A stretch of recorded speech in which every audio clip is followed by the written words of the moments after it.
नमस्कार। देश की बात में हाजिर है और पहले बात महाराष्ट्र में आए राजनीतिक भूचाल की। एनसीपी यानी राष्ट्रवादी कांग्रेस पार्टी में जब से दो फाड़ हुए हैं, कयासों और सवालों ने जोर पकड़ लिया है। शरद पवार के भतीजे और करीबियों ने शिंदे फडणवीस सरकार में शपथ लेते ही एनसीपी के साथ साथ अब 2024 से पहले की सियासत भी गर्मा गई है। तो शरद पवार आज सतारा पहुंचे हुए थे और फिर से पार्टी को खड़ा करने की उन्होंने बात कही। प्रेस वार्ता में उन्होंने कहा है कि किसी के खिलाफ कोई एक्शन नहीं लेंगे और लोगों के बीच जाकर आपसी बात रखेंगे। उन्होंने ये भी कहा है कि लड़ाई अब एनसीपी और चुनाव चिन्ह को लेकर है। शरद पवार कैंप ने इन सभी 9 विधायकों के खिलाफ अयोग्यता याचिका दायर कर दी है जिन्होंने शपथ ली है। तो कुछ ही देर पहले खबर आई कि शरद पवार ने अजीत पवार के साथ गए 3 नेताओं को पार्टी से निकाल दिया है। मुंबई मंडल के प्रमुख नरेंद्र राठौर, अकोला शहर जिला प्रमुख विजय देशमुख और राज्य मंत्री शिवाजी राव गर्जे, ये तीनों अजीत पवार के साथ शपथ समारोह में शामिल हुए थे। इसके साथ ही एनसीपी की कार्यकारी अध्यक्ष सुप्रिया सुले ने अध्यक्ष शरद पवार को चिट्ठी लिख सुनील तटकरे और प्रफुल्ल पटेल पार्टी विरोधी गतिविधियों और नियमों को तोड़ने धोखे के लिए निष्कासित करने की अपील की, जिसको कुछ देर पहले मान लिया गया। और अब से कुछ ही देर पहले प्रफुल्ल पटेल ने एक प्रेस कॉन्फ्रेंस की और कहा कि जयंत पाटिल को राज्य अध्यक्ष पद से हटा दिया है। सुनील तटकरे महाराष्ट्र एनसीपी के नए अध्यक्ष हैं। मैं कार्यकारी अध्यक्ष नाते जिम्मेदारी निभा रहा हूं। तो महाराष्ट्र में 288 विधानसभा सीटों के बाद एनसीपी के 54 में से कितने विधायक उनके पास बचे हैं, बड़ा सवाल है।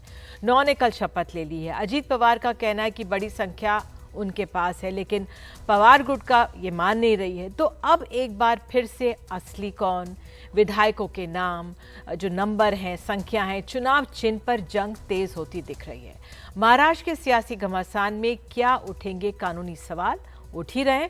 उसी पर हम सबसे पहले चर्चा करते हैं। पीडीटी आचार्य संविधान के एक्सपर्ट हैं, संविधान के जानकार हैं, हमारे साथ जुड़े हैं। बहुत बहुत धन्यवाद आचार्य सर जुड़ने के लिए। सर, मेरा पहला तो सवाल आपसे यही कि आपका असेसमेंट, कल से आपने महाराष्ट्र में देखा जो अब हो रहा है, आप क्या असेस करेंगे, वहां की क्या स्थिति है इस समय? देखिए, इसके जो पॉलिटिकल एस्पेक्ट है उसके बारे में मैं चर्चा नहीं करता जी, लेकिन इसके जो कॉन्स्टिट्यूशनल इश्यूज है इसमें, जैसे आपके एंटी डिफेक्शन लॉ 10 शेड्यूल जो है, तो उसकी दृष्टि से इसको देखना पड़ेगा। क्योंकि इन्होंने अभी, जैसे आपने कहा कि इन्होंने पिटिशंस ऑलरेडी दे चुके हैं। जिन्होंने मंत्री की शपथ ली है उनके खिलाफ इन्होंने पिटिशंस भेजे हैं स्पीकर के पास जी। तो इसका मतलब है कि इनको डिस्क्वालीफाई किया जाना है, क्योंकि 10 शेड्यूल के अंदर डिस्क्वालिफिकेशन का प्रोविजन, और डिस्क्वालिफिकेशन जो है या अयोग्यता जो भी है, जो हिंदी में कहते हैं उसको, उसके 2 कारण होते हैं, 2 ग्राउंड्स होते हैं। एक तो ये है कि इन्होंने स्वेच्छा से पार्टी छोड़ी है, अपनी मर्जी से पार्टी छोड़ी है। दूसरा, जो हाउस में जो वोट होता है उस वक्त जो अपनी पार्टी की पॉलिसी के खिलाफ, डायरेक्शन के खिलाफ, विप के खिलाफ दूसरी पार्टी के फेवर में वोट देते हैं। ये 2 ग्राउंड्स, और इन 2 ग्राउंड्स के ऊपर इनको अयोग्य ठहराया जाता है। और यहां पर वो हाउस तो मीट किया नहीं है बिल्कुल, तो इसलिए इन्होंने याचिका तो ये किया होगा कि इन्होंने पार्टी स्वेच्छा से छोड़ी है। तो स्पीकर को अभी देखना है कि इन्होंने पार्टी छोड़ी है स्वेच्छा से। तो पार्टी का मतलब है जो पार्टी शरद पवार के नेतृत्व में जो पार्टी है वही एनसीपी है। सर, जो ये 10 शेड्यूल जो है संविधान का, क्योंकि सुप्रिया सुले ने भी जो चिट्ठी लिखी है शरद पवार को, जो ट्विटर पर भी है, प्रफुल्ल पटेल और सुनील तटकरे पर एक्शन लेने की, उसको मान भी लिया गया है, वो 10 शेड्यूल का हवाला दे रही हैं। ये क्या है, जरा दर्शकों को बताइए, कितना अहम है इस समय?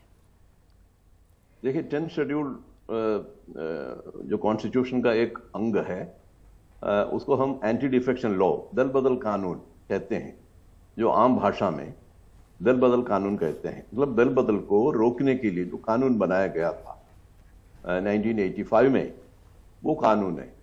तो उसके अंदर जो एमएलएस और एमपीस एक अपनी पार्टी से डिफेक्ट करके दूसरी पार्टी में चले जाते हैं, या अपनी पार्टी के डायरेक्शंस जो हाउस में डायरेक्शन देते हैं वोट देने के लिए, तो उसके खिलाफ वोट देते हैं, तो इन दो ग्राउंड्स पे इनको अयोग्य ठहराया जाता है। अयोग्य का मतलब है हाउस से, मतलब सदन से निकालना, उनका मेंबरशिप खत्म करना। अयोग्य इसको कहते हैं, इनका मेंबरशिप खत्म करना, मतलब इसके बाद वो मेंबर नहीं रहेंगे हाउस में। ठीक है तो सर। जी हाँ, मेरा इसमें ये सवाल था कि अभी हमने हाल में महाराष्ट्र में देखा था, जब जिस तरह से शिवसेना सरकार टूटी थी, ये पूरा मामला इतना घमासान मचा और सुप्रीम कोर्ट गया, तो सुप्रीम कोर्ट ने आखिरकार में एक तरह से बात जो थी उसका फैसला भी आना बाकी है, लेकिन स्पीकर तक कर दिया था कि स्पीकर ही तय करे। तो यहाँ पर हम जानते हैं स्पीकर अब किस खेमे के हैं, ये भी हम सब समझते हैं। दूसरी तरफ सुप्रीम कोर्ट ने ये भी कहा था कि उद्धव ठाकरे अगर ना रिजाइन करते तो हम उनको रीइंस्टेट करते। तो ऐसे में एनसीपी जो शरद पवार गुट है, उसको किन किन बातों का ध्यान रखना चाहिए इस समय?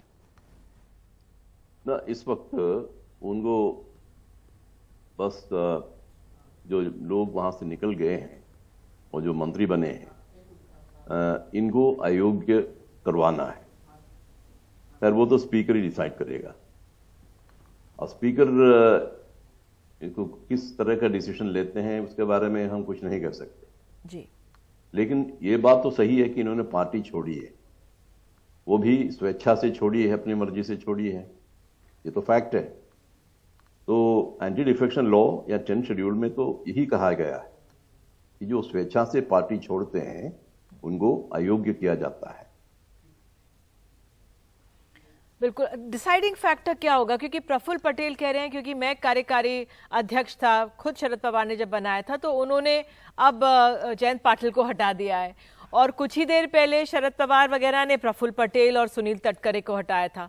तो फिर असली कौन है, ये कैसे डिसाइड होगा? देखिए, ये जो सिलसिला जो है हमने कई बार देखा है। हाँ। अभी महाराष्ट्र के केस में ही जो शिवसेना पार्टी के मामले में तो यही हुआ है।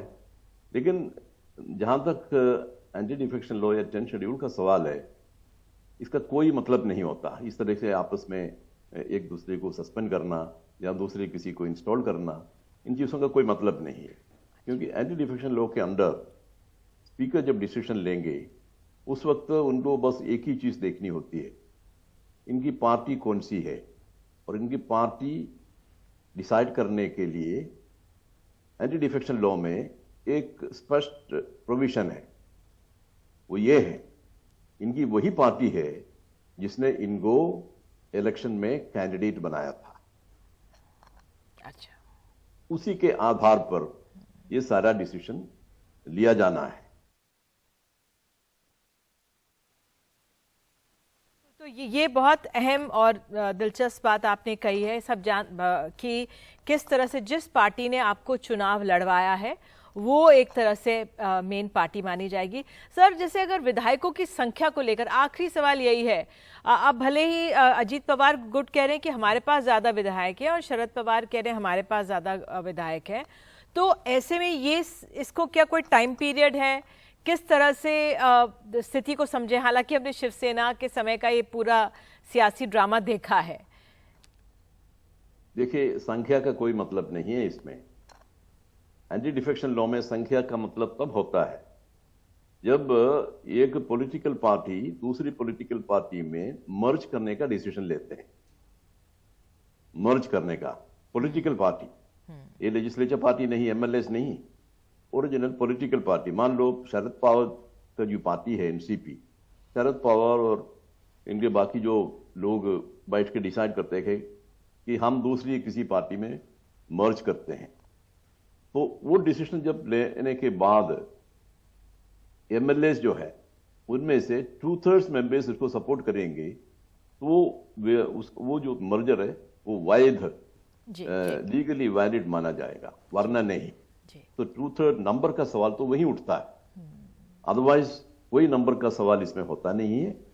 और इसमें अयोग्य ठहराने के लिए, जैसे मैंने कहा कि जो ग्राउंड है वो ग्राउंड अवेलेबल है। जैसे स्वेच्छा से पार्टी छोड़ी है जिन्होंने, उनको अयोग्य किया जाना है।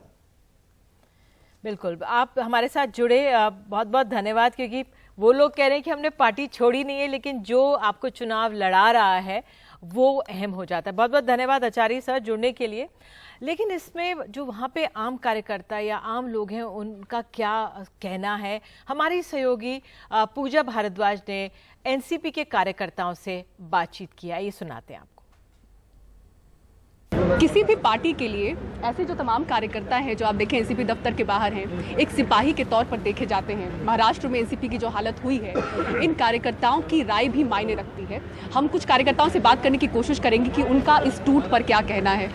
सर, अपनी पहचान बताएं और ये बताएं कि आप अजीत पवार की तरफ है या शरद पवार की तरफ। ये सवाल इसलिए पूछना पड़ रहा है क्योंकि इतनी बड़ी टूट एनसीपी में हुई है, तो लाजमी कि आप लोगों के अंदर भी सवाल चल रहा होगा कि हम किसकी तरफ। और हम पहले से पवार साहब के साथ में।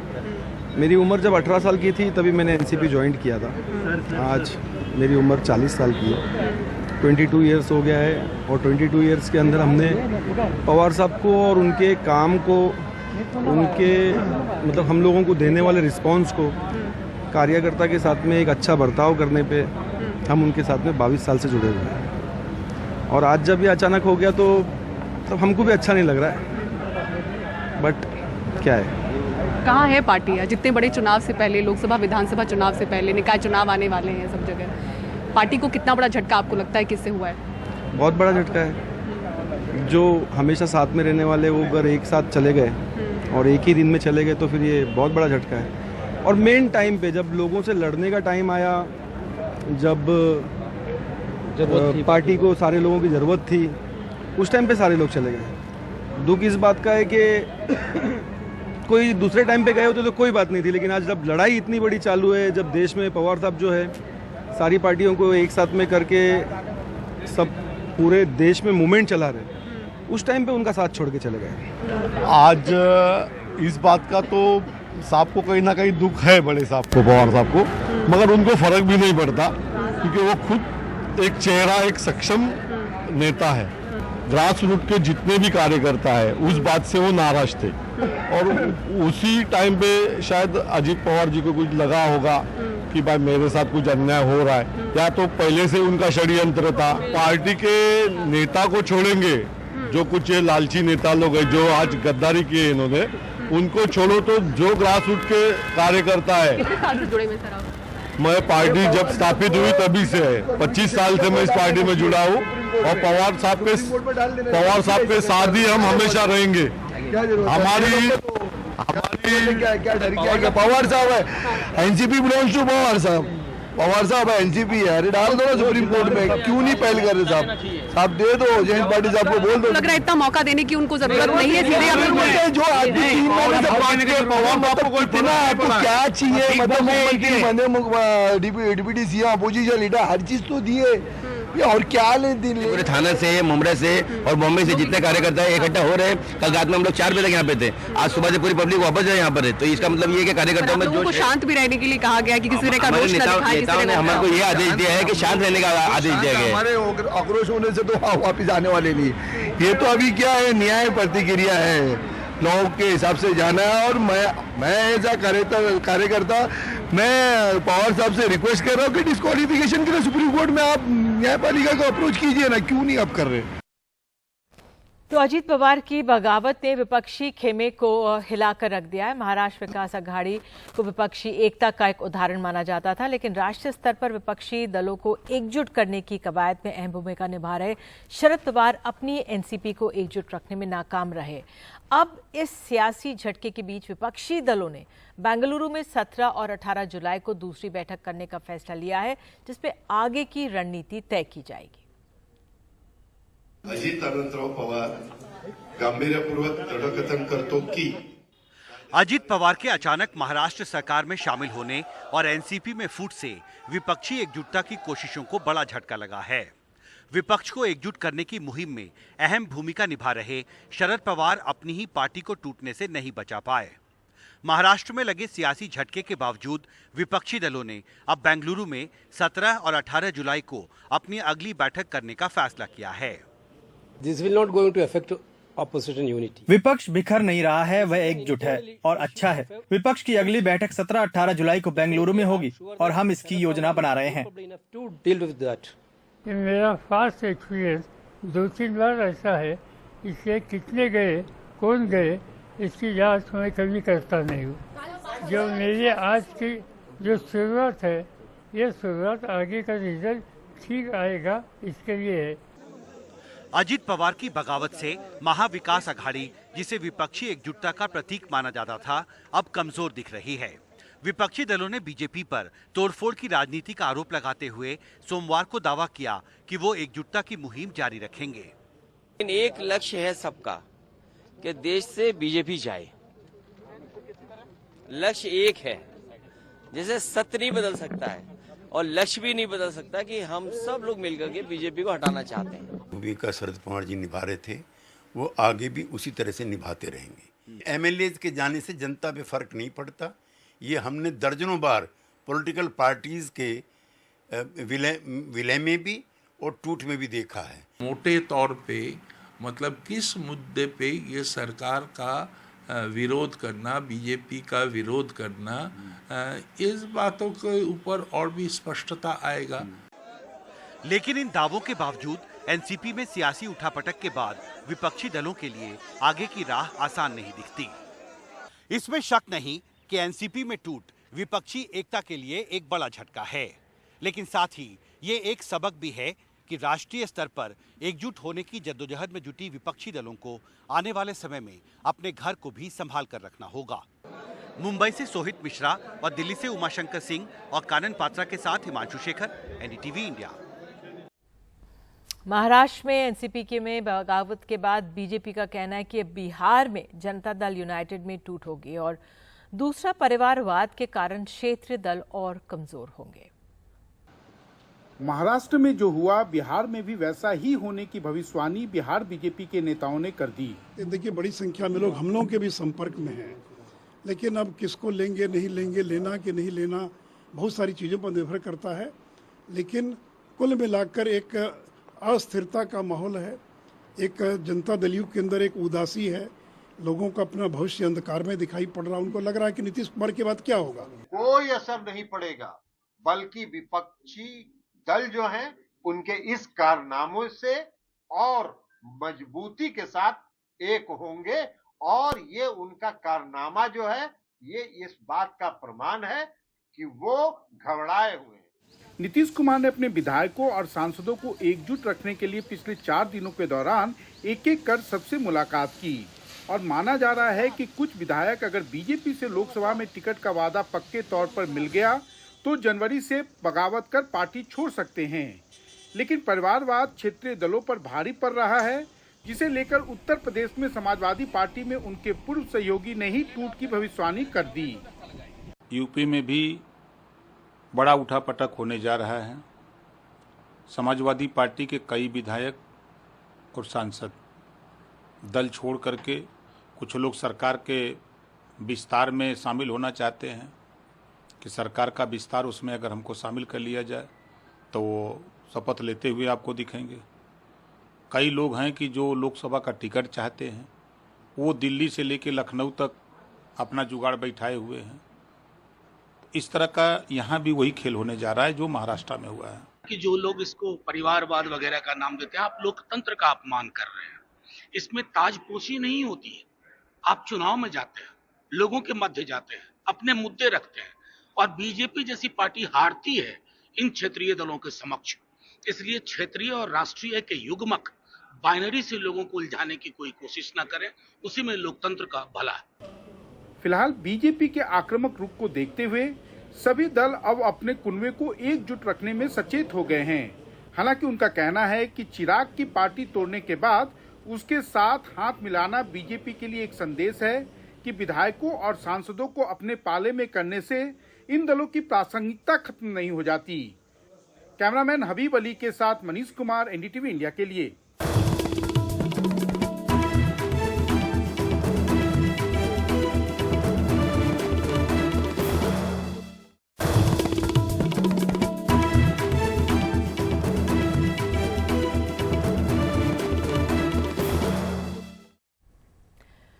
तो यूनिफॉर्म सिविल कोड लगातार चर्चा में है और अब सूत्रों के हवाले से खबर आ रही है कि इस बिल पर संसद में इस सत्र में आने के आसार नहीं है और मायावती की तो राय हम पहले जान चुके हैं। अब शिवसेना भी कहा जा रहा है कि वो भी इसका विरोध नहीं कर रहे हैं। इस पर अधिक जानकारी के लिए आइए सीधे चलते हैं अपने सहयोगी राजीव रंजन के पास। राजीव, ये ऐसा मसला है जिस पर प्रधानमंत्री तक ने अपनी बात कही है कि देश में 2 कानून कैसे चल सकते हैं। काफी समय से इसकी चर्चा है, लेकिन अब कहा जा रहा है सूत्रों के हवाले से क्या है, क्या ये बिल आएगा, कब आएगा, क्या खबर इस पर? देखिए, बिल का तो आना तय है, लेकिन जो आसार बढ़ रहे हैं, जो जानकार के हिसाब से बात निकल के आ रही है, वो संभवतः इस सत्र में सरकार इस बिल को न लेकर आए। इसके पीछे जो तर्क ये दिया जा रहा है कि लॉ कमीशन की जिस रिपोर्ट की बात हो रही है 2018 की, उसके बारे में ये बताया जा रहा है कि वो कंसल्टेशन पेपर था और अब जो सुझाव जो आ रहे हैं, अब तक आपको बता दें कि 19 लाख सुझाव आ चुके हैं और 13 जुलाई तक जो है लॉ कमीशन को सुझाव लेना है। उसके बाद सुझाव लेके कम से कम 3-4 महीना जो है लॉ कमीशन जो है उन सारे सुझावों के स्टडी करेगा, उसके बाद अपने रिपोर्ट देगा, तब संभवतः सरकार बिल पेश करेगी। जो अस्थायी कमेटी की आज जो संसदीय जो बैठक हुई है, उसमें कई सदस्यों ने सरकार के मंशा पर सवाल उठाया। उन्होंने कहा कि आखिर इतनी जल्दीबाजी क्यों है सरकार को इस बिल को लेकर, हर पक्षों से बातचीत करनी चाहिए। और साथ में एक यह भी पॉइंट आया कि इस यूनिफॉर्म सिविल कोड से जो ट्राइबल एरिया है, खासतौर से जो नॉर्थ ईस्ट की बात हो रही है या फिर झारखंड या दूसरे जो ट्राइबल एरिया है, उनको बाहर रखा जाए, क्योंकि वहां के जिस तरह से संस्कृति है, वहां के रीति रिवाज है, उस पर कहीं असर ना पड़े। तो इन सारे तथ्यों को ध्यान में रखने की जरूरत है। बहुत बहुत धन्यवाद राजीव। बहुत अहम बात यह है कि लॉ कमीशन के पास 19 लाख सुझाव आए हैं, उस पर उसको विचार करने के लिए समय लगेगा और शायद ये एक बड़ा कारण है जिसके कारण इस सत्र में ये बिल ना लाया जाए यूनिफॉर्म सिविल कोड का। एक छोटा सा ब्रेक, बने रहिए हमारे साथ। मंत्री पद की परिषद की बैठक हो रही है, प्रधानमंत्री वहाँ पर मौजूद है, क्या कुछ हो रहा है उसमें बताएंगे एक ब्रेक के बाद।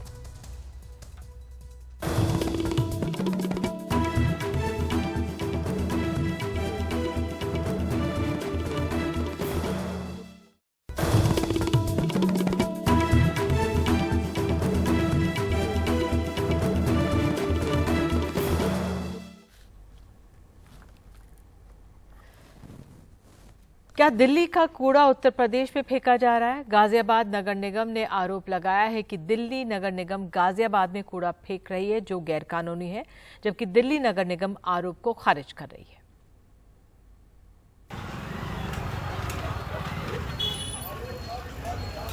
दिल्ली से सटे उत्तर प्रदेश के गाजियाबाद में मेयर सुनीता दयाल ने 11 ट्रक पकड़कर जब्त करवाए और दावा किया कि ये दिल्ली नगर निगम के हैं और पिछले काफी समय से दिल्ली का कूड़ा गाजियाबाद में आकर फेंक रहे थे।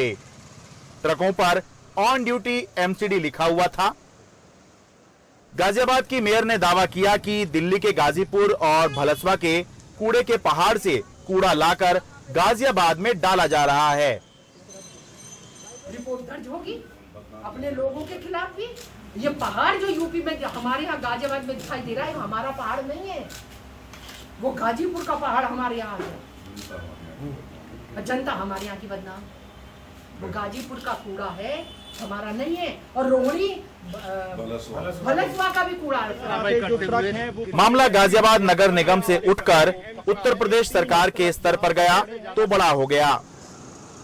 जिस ढंग से दिल्ली सरकार ने कूड़ा फेंकने का एक काम कर रखा था, उसको हमने रोक लगाई है, उनके ट्रकों को जब्त किया है, चेतावनी भी दी है और भविष्य में अगर पुनरावृत्ति हो तो कड़ी कार्रवाई भी करेंगे। किसी को भी प्रदेश में गंदगी कूड़ा फैलाने की अनुमति नहीं। दिल्ली नगर निगम का कहना है कि गाजियाबाद में कूड़ा नहीं फेंका जा रहा। दिल्ली की मेयर डॉक्टर शैली ओबराय का कहना है कि एमसीडी ने भलसवा और गाजीपुर लैंडफिल साइट पर पहले से जमा कूड़े के निपटारे के लिए एक कंपनी को ठेका दिया है। इसके तहत ये कंपनी ही कूड़े की बायोमाइनिंग और इससे बनने वाले पृथकीकृत कूड़े के अलग अलग हिस्सों को तय मानकों के हिसाब से निस्तारण करने के लिए जिम्मेदार है। बायोमाइनिंग प्रक्रिया से निकलने वाले रिफ्यूज डिराइव्ड फ्यूल सामग्री के निस्तारण के लिए इसी फर्म ने गाजियाबाद स्थित वेस्ट टू एनर्जी प्लांट में व्यवस्था की है। यानी एमसीडी के मुताबिक गाजियाबाद में ना कूड़ा डाला जा रहा है और ना ही एमसीडी के वाहनों का वहां इस्तेमाल किया जा रहा है। मैं आपको ये भी बताना चाहती हूँ, एमसीडी नगर निगम ना तो गाजियाबाद में किसी तरह का अपना कूड़ा भेज रही है, नंबर 2, और ना ही एमसीडी की कोई भी गाड़ी वहां पर आरडीएफ भेजने में लगी हुई है। ये सिर्फ और सिर्फ एजेंसीज और कंसेशनर्स हैं जिनको ये हमने ठेका दिया है, जो बायो माइनिंग से लेकर वो वेस्ट टू एनर्जी प्लांट तक उस आरडीएफ को सप्लाई कर रही है। लेकिन गाजियाबाद की मेयर दिल्ली की मेयर से सहमत नहीं। एमसीडी वो इतना झूठ बोल रही है, इस झूठ बोलने के अलावा के बजाय वो माफी मांगती और कहती कि गलती हुई है हमारे लोगों से, हम इसको सुधरवाएंगे, तो शायद एक अच्छा उदाहरण प्रस्तुत करती।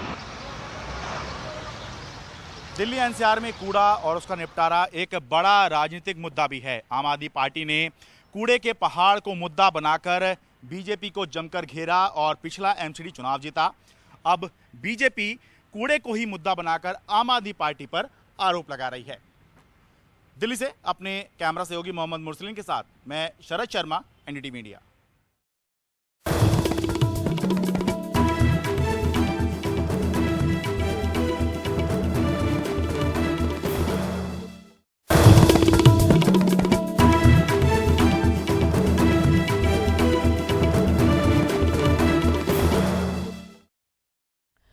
तो दिल्ली के प्रगति मैदान में केंद्रीय मंत्री परिषद की बैठक चल रही है। इस बैठक की अध्यक्षता प्रधानमंत्री खुद कर रहे हैं और मोदी सरकार के 9 साल पूरे होने पर मंत्री परिषद की बैठक हो रही है। मंत्रिमंडल में फेरबदल की चर्चाओं के बीच ये बैठक है और जिसपे सबकी दिलचस्पी होती है। हमारे सहयोगी अखिलेश शर्मा हमारे साथ मौजूद हैं। अखिलेश, क्या खबर इस बैठक से निकल कर आ रही है? देखिए, इस साल में ये दूसरी बार है जब मंत्रिपरिषद की बैठक बुलाई गई है। इससे पहले जनवरी के अंत में बजट से ठीक पहले मंत्रिपरिषद की बैठक पीएम नरेंद्र मोदी ने बुलाई थी।